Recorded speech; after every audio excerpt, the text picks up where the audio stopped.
আমার ছেলের সাথে করে যখনই মাছ বাজারে যাই তখন আমার ছেলে এই মাছগুলা দেখলেই শুধু বলে, আম্মু এই লেটকা লেটকা মাছ এগুলা কে খায়, কিভাবে খায়, এগুলা কি মাছ, শুধু সবসময় বলে। তো আজকে চিন্তা করলাম যে আসলে এই মাছটা কিভাবে খাওয়া যায় বা কিভাবে রান্না করা যায়। তো আমি কিছু মাছ নিয়ে আসলাম। ছেলে বলল, তুমি খবরদার এই মাছ কিন্তু নিবে না, এই মাছ খাবো না। আমি বাজার থেকে কিছু মাছ কিনে নিয়ে আসলাম এবং এগুলাকে সুন্দর করে কেটে ধুয়ে পরিষ্কার করে নিয়েছি। এখন রান্না করব। এখন একটা প্যানের মধ্যে পেঁয়াজগুলাকে বাদামি কালার করে ভেজে নিচ্ছি। এখন দিয়ে দিলাম, বাদামি কালার হয়ে গেল যখন পেঁয়াজ, তখন দিয়ে দিলাম কিছু পেঁয়াজ বাটা। একটু পেঁয়াজ বাটা দিয়ে আবারও এই মশলাটাকে ভালোভাবে কষিয়ে নিয়ে ওর মধ্যে দিয়ে দিলাম কাঁচামরিচ কুচি। কাঁচামরিচ কুচিটা দিয়ে ভালোভাবে মশলাটাকে আবারও একটু মাখিয়ে ওর মধ্যে দিয়ে দিলাম আদা রসুন বাটা এবং একটুখানি শুকনো মরিচ বাটা দিয়ে মশলাটাকে আবারও ভালোভাবে সুন্দর করে ভেজে নিলাম। দিয়ে দিলাম পরিমাণ মতো লবণ।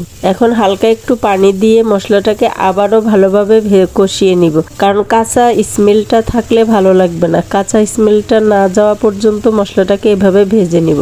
এখন দিয়ে দিলাম জিরা গুঁড়া এবং হলুদ গুঁড়া দিয়ে আমি আবারও একটু পানি দিয়ে মশলাটাকে আবারও ভালোভাবে কষিয়ে নিব।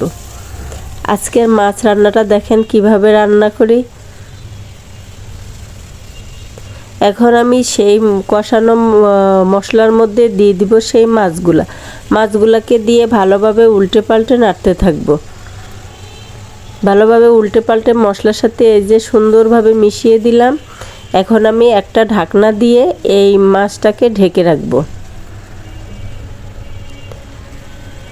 3 থেকে 4 মিনিট এভাবে ঢাকনা দিয়ে ঢেকে রেখে দিয়েছি। এখন ঢাকনাটা উঠিয়ে দেখি মাছগুলা এমনি নরম, তারপরে একেবারে নরম সুন্দর হয়ে আছে। এগুলাকে খুন্তি দিয়ে আমি এভাবে করে একটু চাপা দিলেই মাছগুলাকে একেবারে মোমের মতো ভেঙে যাচ্ছে।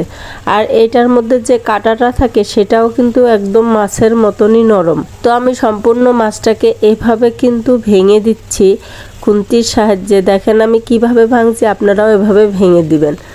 তারপরে আমি দিয়ে দিব কিছু ধনে পাতাটা দিয়ে মাছটাকে আবারও ভালোভাবে উল্টে পাল্টে ভাজতে থাকবো। সাথে দিয়েছি 2-3টা কাঁচামরিচ দিয়ে উল্টে পাল্টে এভাবে ভেজে নিলে দেখেন কি সুন্দরভাবে আমার এই মাছ রান্নাটা হয়ে গেছে। আপনারা এই মাছটাকে এভাবে রান্না করে খেয়ে দেখবেন, গরম ভাতের সাথে একবারে 2 প্লেট ভাত খেতে পারবেন অনায়াসে। আমার ছেলে এই মাছটা খেয়ে কি বলে সেটা আমি আপনাদেরকে জানাবো, তবে ওকে বলবো না যে এটা সেই মাছ, আগেই বলবো না, পরে বলবো।